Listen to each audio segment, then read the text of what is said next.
r/AskReddit. What was the biggest duck up in history? The Fourth Crusade. It started as a crusade for Jerusalem from an invasion through Egypt, and the Crusaders ended up invading Croatia and Constantinople. This also led to the weakening of the Byzantine Empire and eventually its downfall. We did it. We conquered Jerusalem. Dude. What are you talking about? We like literally just left. We are still in Europe. Well, so who were those guys? They were Croatians. Who were, naturally, Christians. They hung crosses on the walls and yelled insults at the Crusaders. Half the army was ready to revolt in disgust at the Doge of Venice because he was the one making the decision to expand Venice's Adriatic holdings.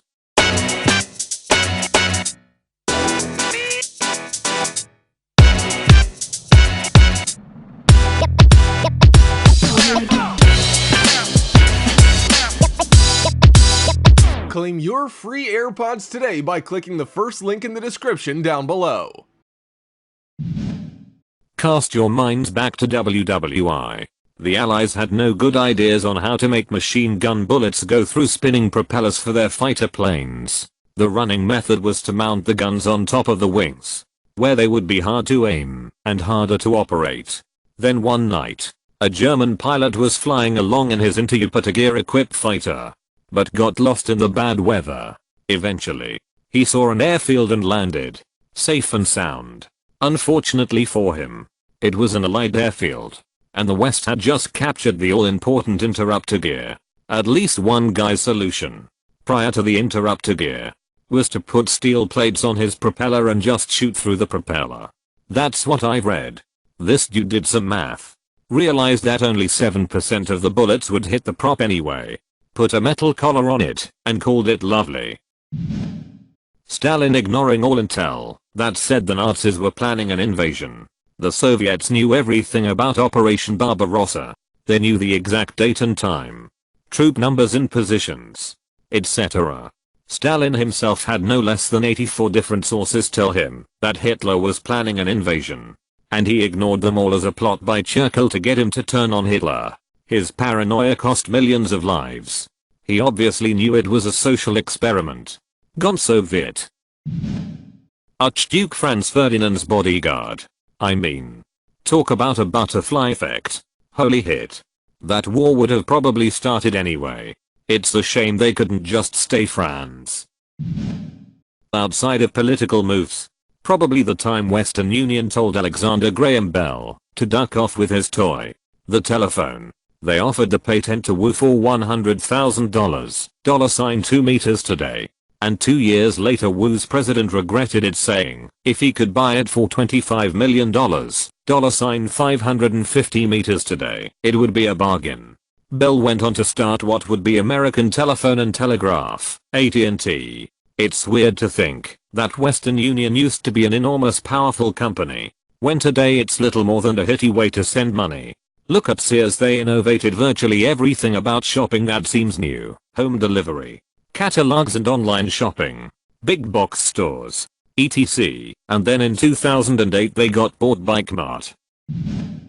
The Japanese failed to deliver their declaration of war before the attack on Pearl Harbor. They had hoped the sudden loss of all the Pacific Fleet's battleships would have been enough of a blow to force a negotiated peace, but the feeling of betrayal instead galvanized Americans like nothing before, and saw high school students walking out of class and factory workers walking off the line to go enlist. The US was so incensed that chances of a negotiated peace were killed instantly. Also, the ships lost during the attack were old, so the newly built ships to replace them were all state of the art, and thus better than the Japanese fleet. Absolutely. The US fire control systems were the best in the world. My personal favorite vessel, the Iowa-class BBs, could literally run circles around the best IJN ships, and had better armor to boot. I'd have to say the Agent Point BTZ virus. It was so strong that the Pentagon couldn't defeat it. It was found on a USB stick in a parking lot. Hey guys, I found this thumb drive in the parking lot. We should plug it into the Pentagon's computers. There might be pictures of naked people on it. In the middle 1800s, a South African Xhosa woman, non-Khoisan, prophesied that her tribe would receive divine powers if they obeyed the spirits of her ancestors by killing all of their cattle and destroying their crops. After realizing that they had destroyed their food source, around 78,000 Xhosa tribe members starved due to the resulting famine. I wold Vitan non-Koyus. There's 78,000 people starving to death and all you can think of is oral X. In the beginning the universe was created. This has made a lot of people very angry and been widely regarded as a bad move. Douglas Adams. There is a theory which states that if ever anyone discovers exactly what the universe is for and why it is here, it will instantly disappear and be replaced by something even more bizarre and inexplicable. There is also a theory that states this has already happened. Chernobyl was right up there on the pretty big duck up list. The problem is that all nuclear disaster that I can think of aren't just a big duck up. They're a series of big duck ups. The worst part is that it was a series of deliberate poor choices. It started as testing the new reactor to see how well it could keep up during a blackout. But the plant manager wasn't satisfied with the output. To deal with this, he ordered the reaction pushed to its most unstable point. But it still wasn't enough. Then he said to disable all of the automated safety measures. And shortly after, when the reactor blew, he assumed it was just hydrogen buildup and there was no need to stop. Edit. Just to make this absolutely clear, the Chernobyl plant was, by far, one of the safest plants ever built. Had been operational for years. And those safety measures were incredibly effective, hence why they were disabled. They wouldn't allow the reactor to go too close to critical, alright. So I was pretty misled on that part.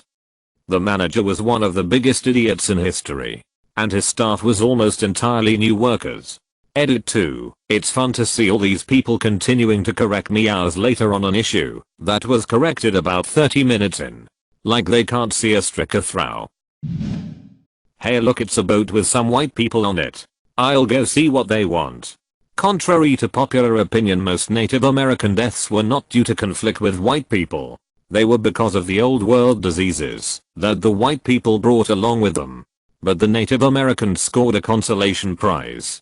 They gave the Europeans syphilis, which persists to this day. In terms of productivity, discovering Reddit. Edit, my first gold. Thank you so much. In my view, the destruction of both the library in Alexandria by multiple people and the library in Baghdad by Genghis Khan, which destroyed invaluable books and manuscripts before they could be duplicated. Many satyr plays, Sophocles' works, possibly the recipe for Greek fire, and more are now permanently gone because empires are greedy for resources. The siege of Baghdad was by Hulagu Khan under the instructions of his brother Kagan Mank Khan, not Genghis Khan, who died 40-ish years earlier. Enzo Ferrari insults a tractor maker, creates his biggest competition. Ferruccio Lamborghini was a simple man born into a family who farmed Jeeps for a living. His mechanical knowledge and interest eventually lead him to enter the business of making tractors. During World War II, most of Italy's industrial output would be related to war needs, thus neglecting other needs like agricultural equipment. This is why after the war and due to post-war reform initiatives, his tractor manufacturing became very popular and lucrative. So business was doing well for Ferruccio. After some years he even started other companies that manufactured oil heaters and air conditioners. And so he buys a Ferrari. Being that he loves tinkering with cars and Ferrari is a prestigious car brand affordable only to the successful and powerful, he traveled all the way to Maranello to purchase a Ferrari 250 Great. After owning it for some time, he then noticed that it had an inferior clutch that would always break and would force him to bring the car all the way back to Maranello over and over. He brings up the complaint all the way to the owner, Enzo Ferrari, and argued to him that his tractors had better clutches than Ferrari cars. Pride-filled Enzo Ferrari shrugged off his complaint, thinking that a mere farmer had nothing against the prestige and pedigree of his Ferrari cars. This is what pushed Ferruccio Lamborghini into the business of automobiles. If only Enzo Ferrari lowered his pride, his company wouldn't have to deal with what is now a very significant competition. The icing on the cake is when he agreed to sell a portion of Ferrari to Ford, which he then retracted. This led to Ford being so pissed they made the GT40 behemoth that went on to win the Le Mans several times on the same chassis. I'm angry at Ferrari now too. Let's see what happens to me. The Emu War. I can't link it, I'm on mobile, but it was basically the Australian army fighting the dreaded emu with machine guns, and the soldiers couldn't stop the constant emu assault. Like, how do you duck up that much? Your soldiers. /r/emu war flashbacks. What an absolutely dumbass sub. Subscribed. I just learned that the inventor of pop-up ads on the internet thinks he screwed up because it allows tracking of personal information. That was not his intention. Edited to at, I was half listening to the news while redditing. I'm sure I could have gotten the details wrong. My apologies. Anyone have a link? Honestly though, it's not as it was hard to invent. Someone would have invented it, and the same would have happened. The decision to stop bombing British airfields and instead bombing London. If the Germans had continued destroying Allied air bases and other supporting infrastructure, they could have won the Battle of Britain. Fun fact, they used a tourist guidebook to choose things to bomb, but the pilots would only bomb things with a rating of 3 stars or less. I didn't know St. Paul's was rated so low. Going in against a Sicilian when death is on the line. Invading Russia in the winter. Invading Russia in the winter ever. FDFY. They say not to invade Russia in winter. The problem is, no matter what time of year you invade, by the time you get anywhere noteworthy, winter has arrived and your supply train is a goat rodeo. Napoleon and Hitler obviously never played Risk. A lot of Napoleon and Hitler references. What about invading Iraq when there were no WMD? And destabilizing the country and region, resulting in thousands of civilian deaths, and directly giving rise to ISIS/ISIL. Because the question was, what is the biggest duck up in history? And the 2003 Iraq war isn't that bad. All things considered. Any intervention is going to destabilize a country and region, result in civilian deaths. But if you think Operation Iraqi Freedom is what directly gave rise to ISIS, then you need a history lesson. The Iraq war didn't really so much give rise to ISIS, as it did pop the irritating blister that was Saddam, who was holding all the festering pus that is ISIS below the surface. It was the last of many straws. It goes back much further. Essentially, you have these Middle Eastern countries that, though they are by no means perfect, got along relatively fine for a long period of time. Emphasis on the word relatively. There was war and strife here and there. But the same can be said of any place on the map, except North America generally, for the last 150 years. Then the West comes along and installs totalitarian dictators in the mid-20th century as a means to control oil and realpolitik/defiance of the USSR during the Cold War. These dictators are secular and repress a lot of Islam influence on culture. Not only that, but dictatorships and totalitarian regimes tend not to be great for economies. So slowly but surely men lose their social standing, their religion, everything. For reference, imagine you're a backwards redneck American who loses job after job to outsourcing and cheap Mexican labor. As your economic and social prospects wane, you turn to religion and hate others unlike you. You are uneducated and poor. So it is the only thing that gives you some hope. If there was a prolonged recession or even depression, or if you had government agents coming in and taking the natural resources from your land, you will become angry and want to lash out. The anger festers for decades. Finally, some charismatic leaders come around and tell you that you need to take back what's yours and reinstall Christian rule. And that's the only way you're going to save your nation. Hell, the West even arms and trains some of you now, because you're willing to fight against the USSR. They use the Bible to justify horrible acts of atrocity and terrorism against unbelievers. Again, this is all you know. The society around you offers no other prospects. You'd rather have eternal life than worldly pleasures. And women are cattle. Too, it says so right there in the Bible. Religion is now an excuse for you to grab power in awful ways.